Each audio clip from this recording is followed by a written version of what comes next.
Buenos días, mi nombre es Elimar Martínez y les voy a hablar sobre la demanda. El estudio del derecho en Venezuela contempla la materia civil, una enriquecedora experiencia que facilita a los ciudadanos poder dirimir sus controversias, utilizando los tribunales competentes en esa área. Tenemos que el Código de Procedimiento Civil tiene paso al procedimiento ordinario. El proceso civil se inicia con una demanda. Tanto la parte demandada como la actora deben tener conocimiento de que necesitan la representación legal de un abogado o varios, sea el caso, para poder solicitar ante el tribunal su requerimiento, así como también que deben presentar pruebas en su acusación o defensa. Es de allí que el proceso civil se inicia con la introducción de la demanda en el tribunal jurisdiccional respectivo. Al introducir una demanda ante el tribunal competente, se inicia un proceso judicial que lleva inmerso una acción procesal. En relación a esto, tenemos que las acciones civiles son aquellas que se refieren a una controversia generalmente entre partes privadas, controversia entre dos ciudadanos o entre ciudadanos y empresa, en que se le imputa la violación de una ley de naturaleza civil. Una vez surge una controversia entre partes privadas, por ejemplo, cuando una parte le ocasiona daños a otra en forma intencional o negligente, se puede recurrir a una abogada para que interponga una acción judicial que pueda conseguir la compensación por daños sufridos. Y cuando la persona que presenta una violación de sus derechos visita al abogado de su preferencia, trata de obtener información necesaria para la misma. En cuanto a la demanda, se conoce como el escrito que inicia el litigio y tiene por objeto determinar las pretensiones del actor mediante el relato de los hechos que dan lugar a la acción, invocando el derecho que le fundamenta y petición clara de lo que se reclama. La demanda se considera como un acto de iniciación procesal, siendo este un medio hábil para ejercer el derecho a la acción. En la mayoría de los sistemas debe ser escrita, aunque excepcionalmente puede ser verbal, algunos procedimientos orales. Una vez presentada ante el tribunal competente, la demanda debe ser acogida a tramitación mediante una resolución, debiendo emplazarse al demandado, o sea, notificársele y dándole un plazo para contestar tal demanda. De igual manera, es importante señalar que la presentación de la demanda debe hacerse en forma escrita y conforme a las reglas del procedimiento ordinario, con algunas excepciones relativas a la promoción de la prueba instrumental y la de testigo, establecida en el artículo 864 del CPC. El juez que recibe el libelo de demanda tiene la potestad jurídica de decidir si ésta debe ser admitida o no, y para esto tiene que revisar el expediente. El artículo 339 del Código de Procedimiento Civil contempla la exigencia de que la demanda sea presentada por escrito en cualquier día y hora ante el secretario o el juez.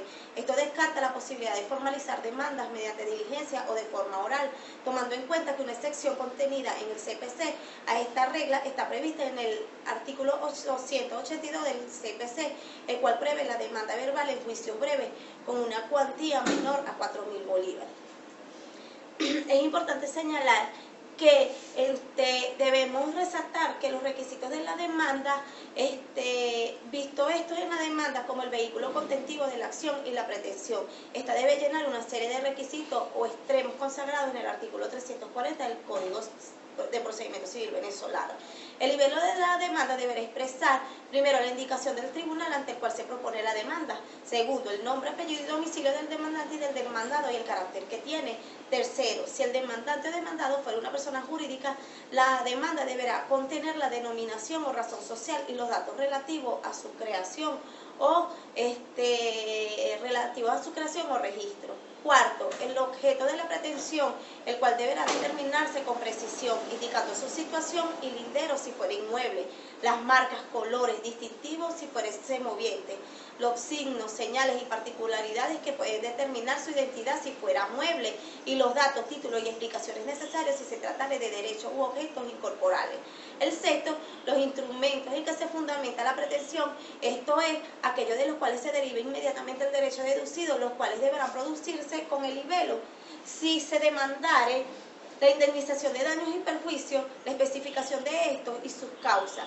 8. El nombre y apellido del mandatario y la consignación del poder. 9. La sede o dirección del demandante a que se refiere el artículo 174 del Código Procedimiento Civil.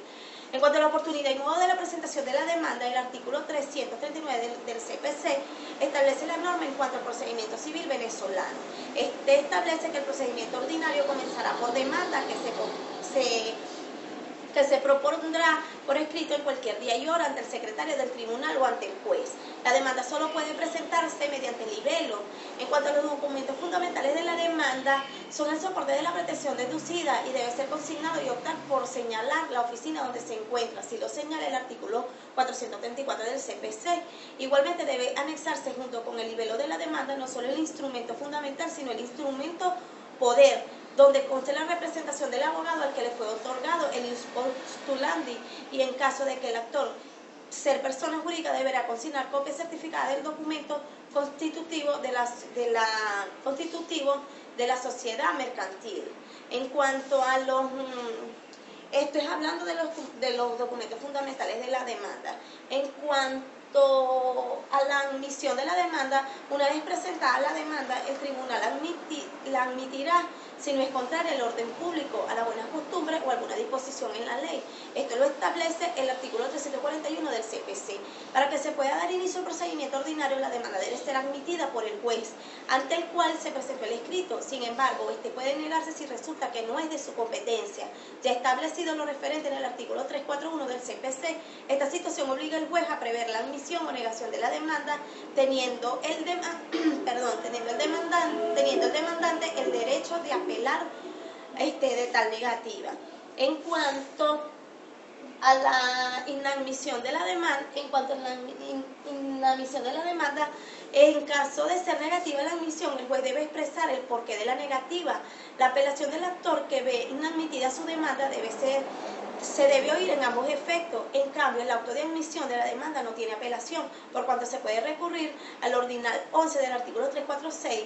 Esto es la cuestión previa de prohibición de la ley de admitir la acción propuesta, o cuando solo permite admitirla por determinadas causales que no sean de las alegadas en la demanda. En cuanto al emplazamiento, se conoce en el lapso de tiempo para certificar que se le ha notificado, es decir, entregado personalmente al demandado o demandada, copia de la demanda. Mediante el proceso de emplazar es que el tribunal adquiere jurisdicción sobre una parte. Un defecto sustancial en el emplazamiento puede anular el trámite o puede hacer nulo una sentencia que dicte el tribunal. La contestación a la demanda expondrá los hechos que constituyen una defensa a las alegaciones de la demanda y a las cuestiones de derecho que entienda la parte demandada, que son indispensables para que el tribunal pueda adjudicar en forma justa la controversia. En cuanto al emplazamiento del demandado para la contestación de la demanda, la orden de emplazamiento en principio no es para que el demandado firme ni para que se le dé por citado, sino para que una vez citado comparezca los efectos a que se refiere la citación si hubieran varios demandados. El lapso de emplazamiento comenzará a correr al día siguiente de haberse dado por citado.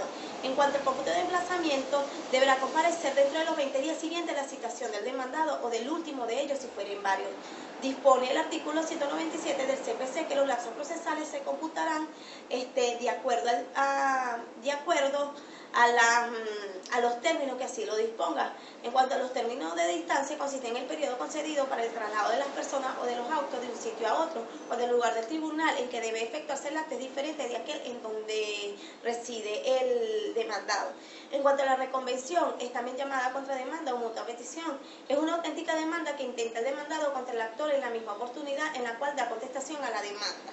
De esta manera, la reconvención viene a darle la oportunidad al demandado de dirimir la controversia antes de llegar a juicio y queda potestad del juez tomar la decisión. Sin embargo, la parte actora tiene 5 días para contestar, porque esta medida logra la suspensión del proceso hasta tanto se produzca una decisión. Al ser contestada, se abre el periodo de prueba para ambas demandas y se lleva hasta el juicio definitivo, donde el juez debe emitir 2 fallos.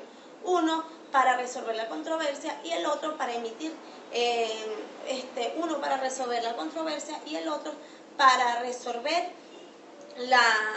la propuesta anteriormente. Gracias.